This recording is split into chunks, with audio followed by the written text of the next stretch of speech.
Hey, brave souls, welcome to Midnight Chillers. If you're new here, prepare yourself. Subscribe and ring the notification bell if you like horror stories.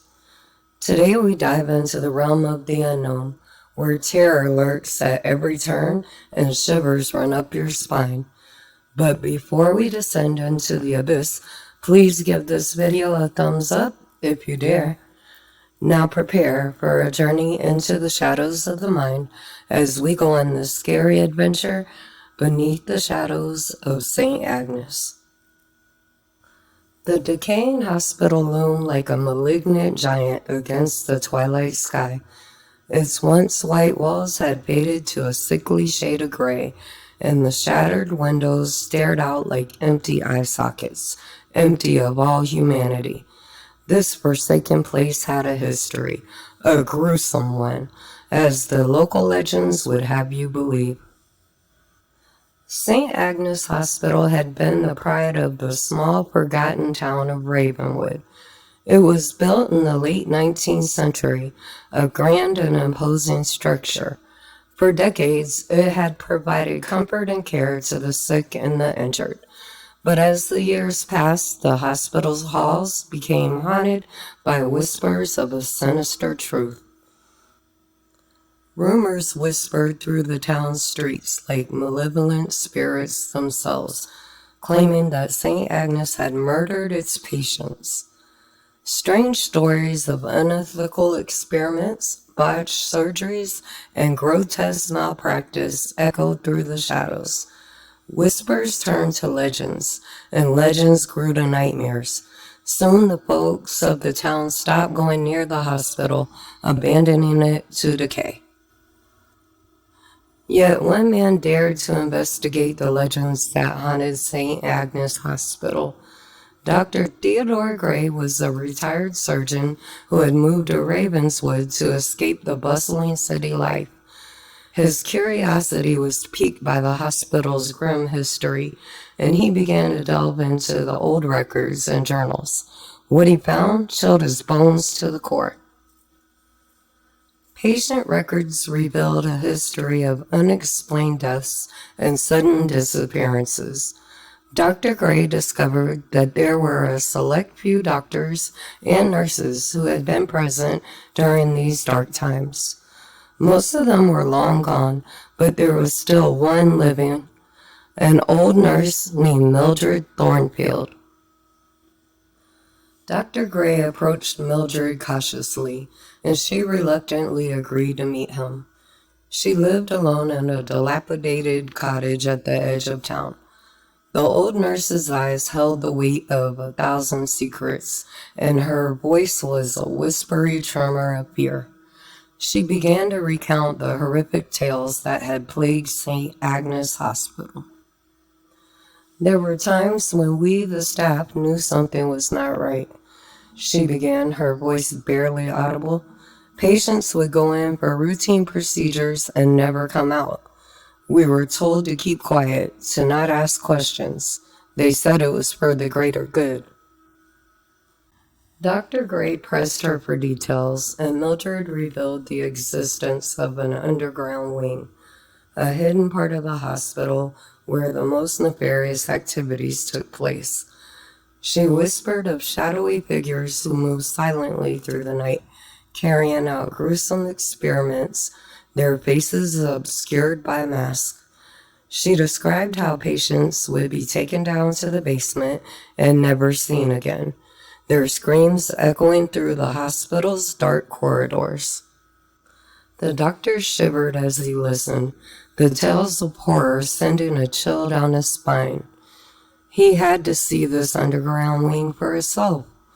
Mildred gave him a rough map, and Dr. Gray decided to venture into the decaying heart of St. Agnes Hospital, guided by a strange mix of fear and curiosity.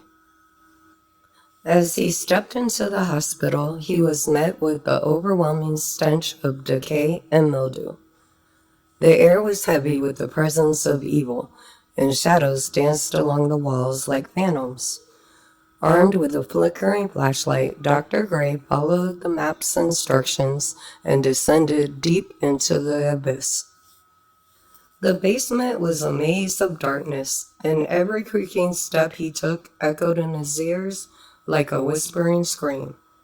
The walls were adorned with strange symbols, etched in blood and soup, and the floor seemed to squirm beneath his feet, as if it harbored an evil life of its own.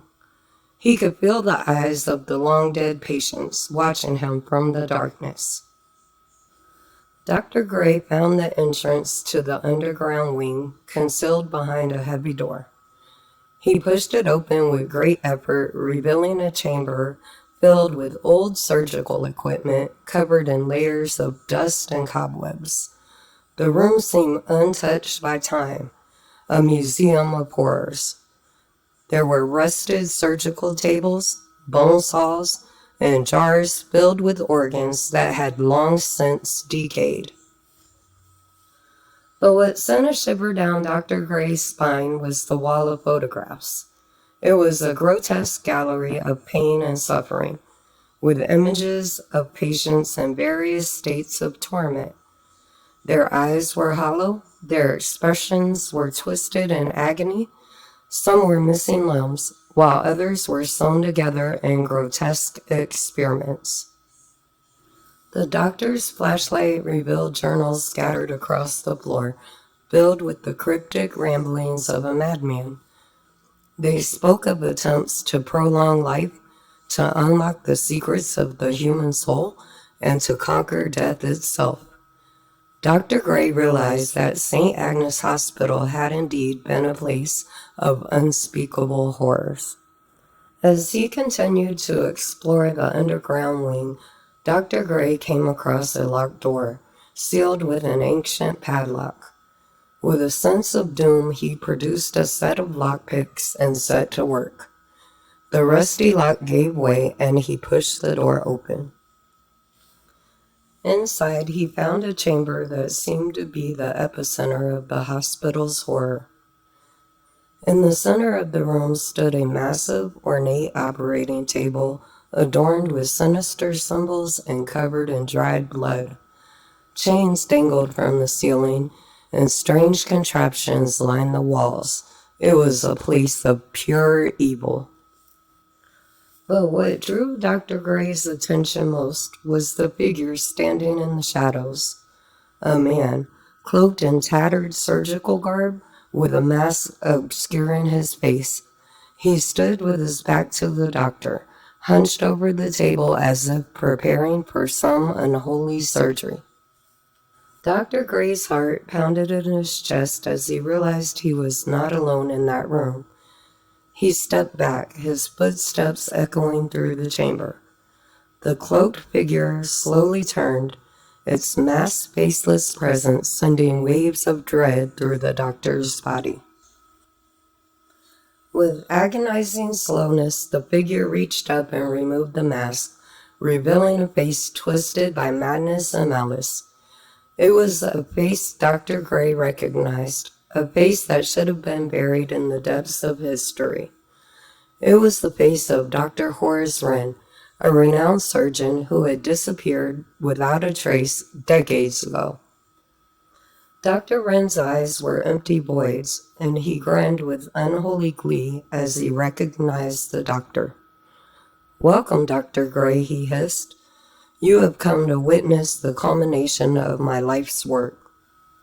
Horror swept over Dr. Gray as he realized the truth. Dr. Wren had somehow survived through the ages, conducting his sinister experiments in the bowels of St. Agnes Hospital. He had become a relic of the hospital's darkest days. Before Dr. Gray could react, he found himself bound to the very operating table that had borne witness to countless acts of cruelty. Dr. Wren's cold hands worked with inhuman precision, strapping him down, securing his limbs in place. The cloaked figure spoke in a raspy, almost otherworldly voice, revealing his descent into madness. "Dr. Gray, I have unlocked the secrets of life and death," Dr. Wren taunted. I have merged science and the supernatural to create a new era of existence. You will be my final experiment, the crowning achievement of my twisted legacy. Dr. Gray struggled against his restraints, but they held him fast. The room seemed to close in around him as Dr. Wren approached with a gleaming scalpel, its blade glinting in the dim sunlight. The cold steel touched Dr. Gray's skin, sending a shiver of terror down his spine. I assure you, Dr. Wren continued, his voice dripping with madness, this will be an experience unlike any other. You will transcend the boundaries of life and death, becoming something more, something beyond mortal understanding.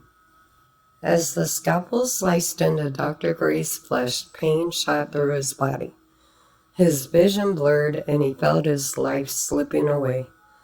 But in that moment of agony, a strange sensation washed over him. It was as if he could feel the suffering of all the souls that had been subjected to Dr. Wren's experiments, their torment woven into the very fabric of the hospital. With a burst of determination, Dr. Gray summoned his last reserves of strength and managed to free one hand. Desperation fueled his actions as he grabbed a nearby surgical instrument and lunged at Dr. Wren, plunging it into the mad surgeon's side. Dr. Wren's eyes widened with shock and pain, and he stumbled back, clutching his bleeding side. The release of Dr. Gray from the restraints followed as a surge of frantic adrenaline coursed through his veins. He staggered to his feet, his own blood mixing with that of his tormentor on the cold stone floor. Dr. Wren, weakened and wounded, gasped, You sealed your fate, Dr. Gray. The experiments, they must continue. Ignoring the madman's warning, Dr. Gray made a desperate attempt to escape the underground wing, guided by the dim light of his flickering flashlight. But as he ventured deeper into the maze, it became apparent that there was no way out. The shadows seemed to close in on him, and the suffering of the long-dead patients grew louder, their angry spirits awakened by the doctor's intrusion. Dr. Gray's flashlight flickered and died, plunging him into total darkness. He stumbled and fell, the weight of despair pressing down upon him. In the pitch-black darkness, he could hear Dr. Wren's maddened laughter growing louder, echoing through the tunnels.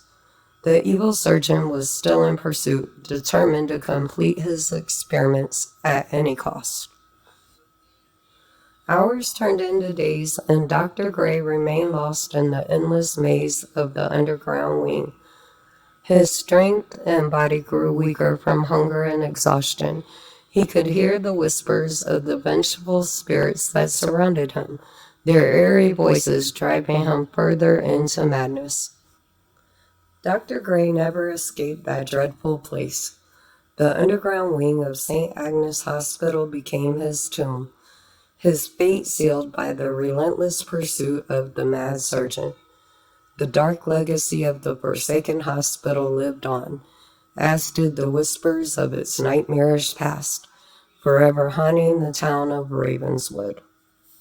The horror of St. Agnes Hospital persisted, its secrets buried in the depths of despair, and Dr. Gray's story became another chapter in the grim history of the forsaken place. Thank you for watching Midnight Chillers. Please don't forget to hit that like and subscribe button for more horror stories, and don't forget to drop your favorite horror story in the comments below. Stay safe, my fellow Midnight Chillers. Until next time, beware and stay scared.